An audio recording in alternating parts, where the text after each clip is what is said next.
this week's Prophetic Trumpet. We are in the top of March. We are now in week 9 of the Prophetic Unveiling. We want to thank everybody for joining us, especially if you are a regular viewer of the Prophetic Trumpet.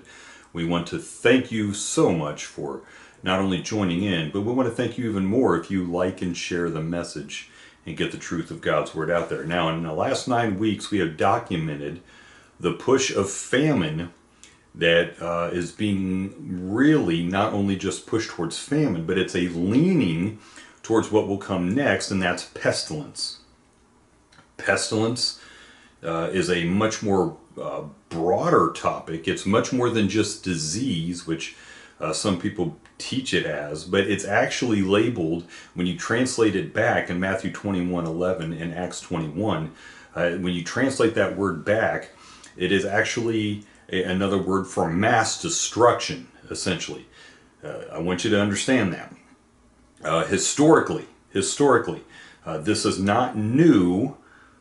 Pestilence is not a new thing. Hitler also harbored plans for pestilence in World War II as he plotted genocide against more than just the Jews.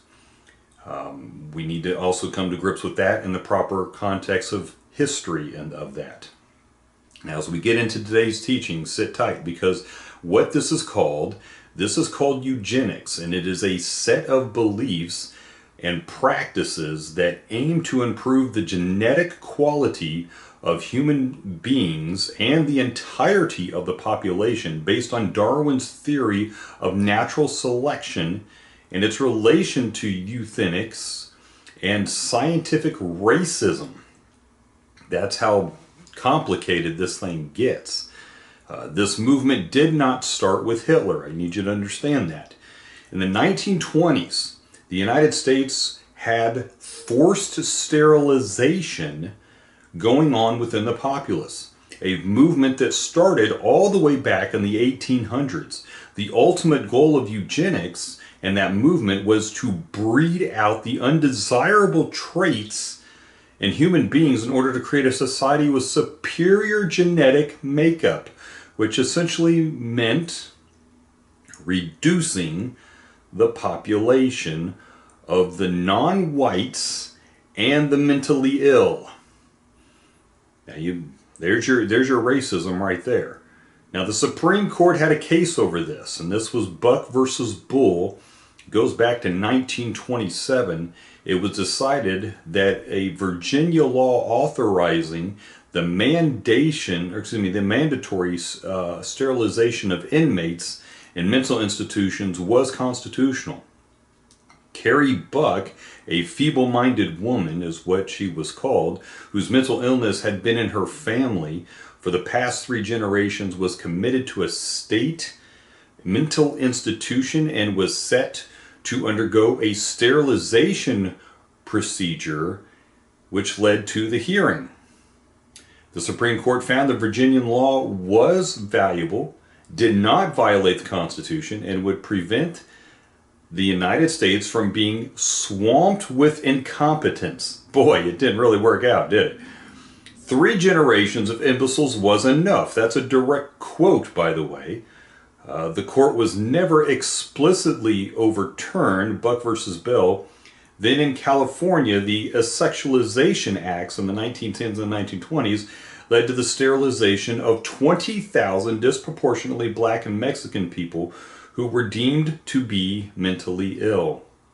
So Hitler and the Nazis were reportedly inspired by the California laws when formulating their own genocidal eugenics policies in the 1930s.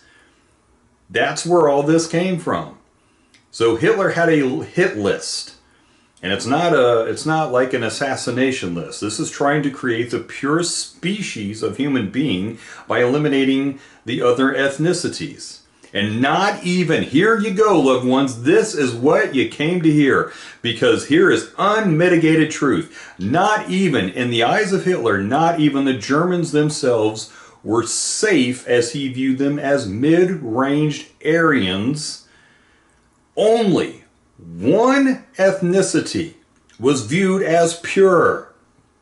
Only the Nords were viewed as pure. But what if the movement for this was more than just subtle? Not just gas chambers, not just starvation through food organizations and government agencies like we've covered for the last 8 weeks or whatever it was, to manipulate the food supply and food supply chains. This is pestilence. This is absolute destruction, finishing its course to eliminate. That's death, by the way. A global genocide done quietly. Shh. See, corruption has been revealed in a series of government movements to bring famine. Who supports this? Who supports government-mandated famine? That sounds crazy. Well, I mean, who really thinks that others should die just because? Well, let's take a look at that. Jane Goodall, you know, the girl that hangs out with the apes. You can find her quote on YouTube. It's out there. Jacques Cousteau, you know, he had a very, very popular Saturday morning program with the kids back in the 70s and the 80s. Jacques Cousteau said, Americans harm the planet more than 20 Bangladeshis. In order to stabilize, we must eliminate 350,000 people a day. 350,000 a day, Jacques Cousteau.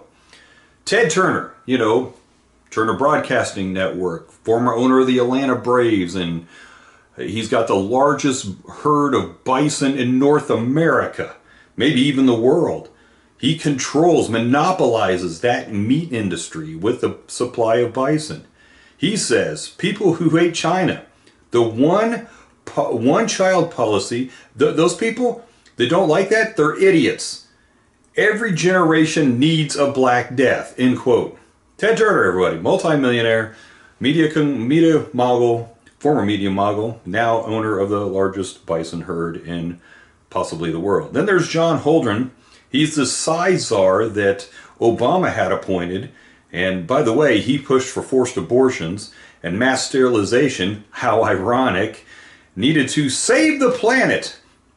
Population at large needs to be sterilized intentionally. This way, undesirable people can be required by law to exercise the reproductive responsibility.